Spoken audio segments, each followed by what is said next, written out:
क्या आप जानते हो एक ऐसा रहस्य जिसे देवताओं ने भी छुपा लिया? जब स्वयं महादेव हनुमान जी की परीक्षा लेने आए और जो हुआ वो आज तक किसी ने नहीं बताया। ओम नमः शिवाय, जय बजरंग बली। ये कथा है उस रहस्य की जिसे देवताओं ने भी छुपा कर रखा, जिसे ग्रंथों में संकेतों में कहा गया और जिसे साधारण मनुष्य कभी समझ नहीं पाया। ये कथा है महाबली हनुमान जी और स्वयं महादेव शिव के बीच हुए उस अद्भुत संवाद की जो आज तक अनसुनी रही। ये कोई साधारण कहानी नहीं, ये कथा है भक्ति, बल, ब्रह्मज्ञान और त्याग की। ये कथा है उस क्षण की जब शिव स्वयं हनुमान जी की परीक्षा लेने धरती पर आए। त्रेता युग का वो काल जब राम नाम से दिशाएं गूंज रही थीं, जब लंका का दहन हो चुका था और जब हनुमान जी का पराक्रम तीनों लोकों में प्रसिद्ध हो गया था। देवता आश्चर्य में थे, ऋषि मौन थे और असुर भयभीत थे। पर एक प्रश्न कैलाश पर्वत पर गूंज रहा था, क्या हनुमान केवल राम भक्त हैं या वे स्वयं ब्रह्म तत्व को प्राप्त कर चुके हैं? ये प्रश्न था महादेव का। कैलाश पर ध्यान मग्न बैठे भगवान शिव ने नेत्र खोले। उनके त्रिनेत्र से एक क्षण के लिए अग्नि चमकी। शिव बोले, जिसने राम को जाना उसने शिव को भी जाना, पर क्या हनुमान स्वयं ये जानते हैं? माता पार्वती मुस्कुराईं। उन्होंने कहा, नाथ, हनुमान तो आप ही के अंश हैं, उनकी परीक्षा क्यों? शिव मंद मंद हंसे, परीक्षा नहीं देवी, लीला।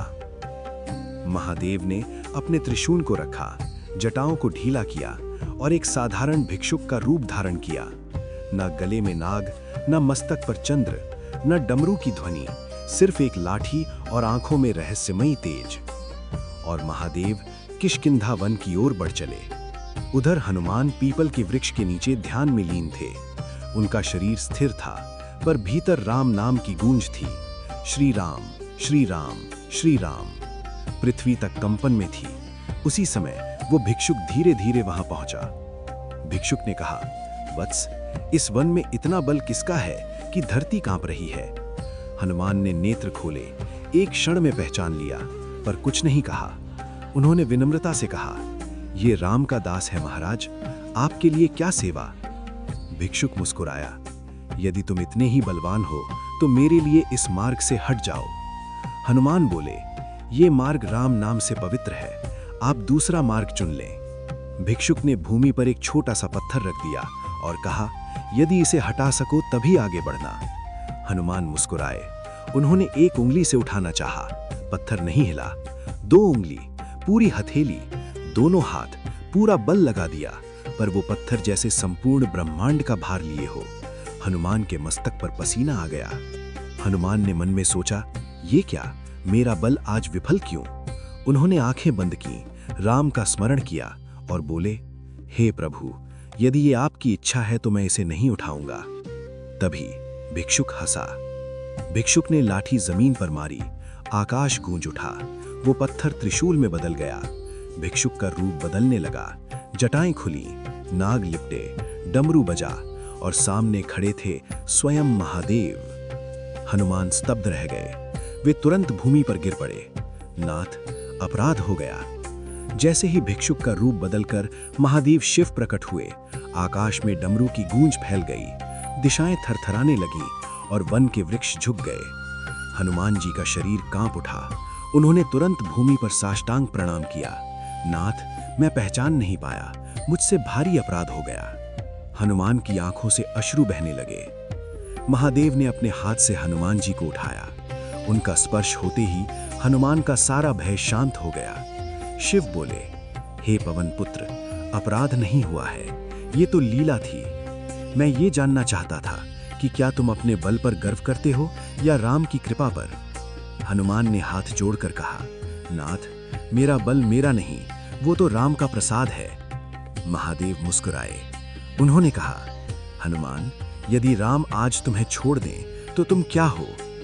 ये सुनते ही हनुमान के हृदय में पीड़ा उठी, पर उन्होंने उत्तर दिया, यदि राम नहीं तो मैं कुछ भी नहीं, पर यदि राम है तो तीनों लोग भी तिनके समान हैं। महादेव की आंखों में अद्भुत तेज आ गया। उन्होंने कहा, यही उत्तर सुनना चाहता था मैं। सुन हनुमान, संसार में दो ही शक्तियां हैं, ज्ञान और भक्ति, और तू वो है जिसमें दोनों एक साथ हैं। महादेव ने कहा, हे पवन पुत्र, लोग तुम्हें केवल बलवान समझते हैं, पर वे नहीं जानते कि तू ब्रह्म ज्ञान का सागर है।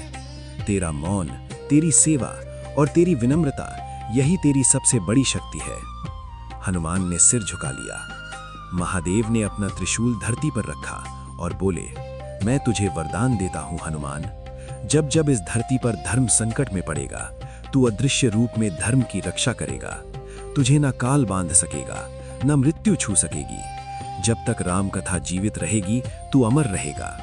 ये सुनते ही देवताओं ने पुष्प वर्षा की। हनुमान ने साहस कर पूछा, नाथ, यदि आप मुझसे प्रसन्न हैं तो एक प्रश्न पूछने की आज्ञा दें। बोले, पूछो पुत्र। हनुमान ने कहा, आप तपस्वी हैं, मैं सेवक हूं, फिर भी लोग मुझे पूछते हैं, आपको नहीं समझते, क्यों? महादेव गंभीर हो गए। उन्होंने कहा, क्योंकि हनुमान, लोग ईश्वर से डरते हैं पर भक्त से प्रेम करते हैं। मैं वैराग्य हूं, तू करुणा है। मैं संहार हूं, तू संरक्षण है। और जब ये दोनों मिलते हैं तभी ब्रह्म संतुलित रहता है। महादेव ने हनुमान के हृदय की ओर इशारा किया। क्या देखता है? हनुमान ने आंखें बंद की और जो देखा वो अवर्णनीय था। उन्होंने अपने हृदय में शिव और राम दोनों को एक साथ विराजमान देखा। हनुमान रो पड़े, नाथ, आप और राम अलग नहीं हैं। महादेव बोले, यही सत्य है हनुमान, जो राम को पूछता है वो शिव को ही पूछता है, और जो शिव को समझ ले वो राम को पा लेता है। इस रहस्य को हर कोई नहीं समझ पाएगा। महादेव कैलाश की ओर बढ़ने लगे। जाते जाते उन्होंने कहा, हनुमान, कलयुग में जब मनुष्य टूट जाएगा तब तू उसका सहारा बनेगा। तेरा नाम लेने मात्र से भय भाग जाएगा, इसलिए तू कलयुग का रक्षक है।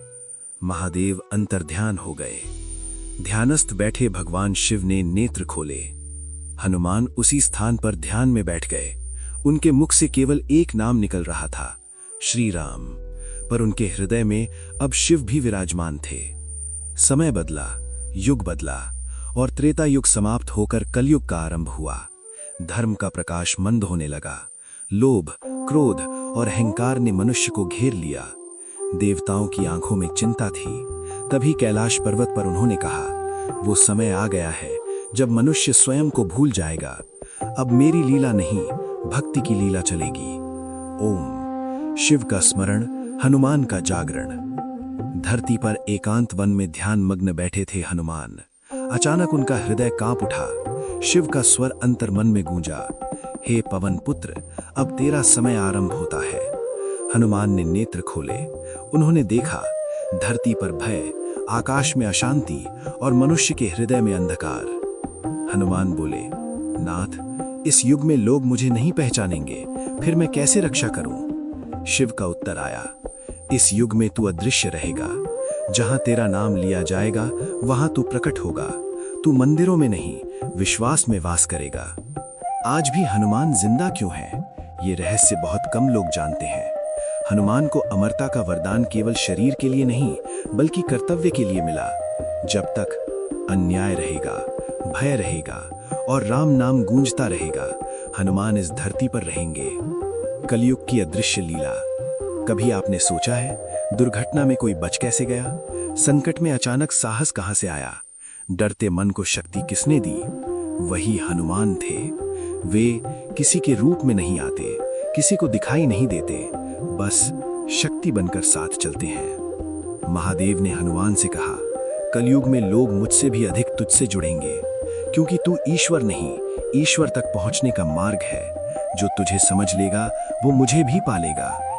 हनुमान ने पूछा, नाथ, लोग कहते हैं राम अलग, शिव अलग। शिव मुस्कुराए, राम चेतना है, शिव शून्य है और तू सेतु है, जो चेतना को शून्य से जोड़ता है। उसी क्षण हनुमान ने अनुभव किया कि उनके भीतर श्री राम और शिव दोनों एक साथ विराजमान हैं। महादेव बोले, जब कोई टूट जाएगा, जब कोई हार जाएगा, तब केवल हनुमान चालीसा उसे खड़ा कर देगी। ये कोई पाठ नहीं, शक्ति का संचार है। हनुमान ने प्रणाम किया और कहा, नाथ, जब तक एक भी व्यक्ति राम नाम लेता रहेगा, मैं उसकी रक्षा करूंगा। महादेव का स्वर गूंजा, तथास्तु। आकाश से पुष्प वर्षा हुई और ये लीला मानव नेत्रों से ओझल हो गई। जो राम का है वही शिव का है, जो शिव का है वही हनुमान का है, और जो हनुमान का है वो कभी अकेला नहीं होता। यदि ये कथा आपके हृदय तक पहुंची हो तो समझ लेना हनुमान अभी भी आपके पास हैं। बहुत लोग वीडियो देखते हैं, लेकिन बहुत कम लोग समझते हैं कि उन्हें यहाँ तक लाया किसने है। अगर आप ये कथा सुन रहे हो तो समझ लेना ये कोई इत्तेफाक नहीं है। सब्सक्राइब कर लो, क्योंकि यहाँ कहानियाँ नहीं, अनुभव मिलते हैं।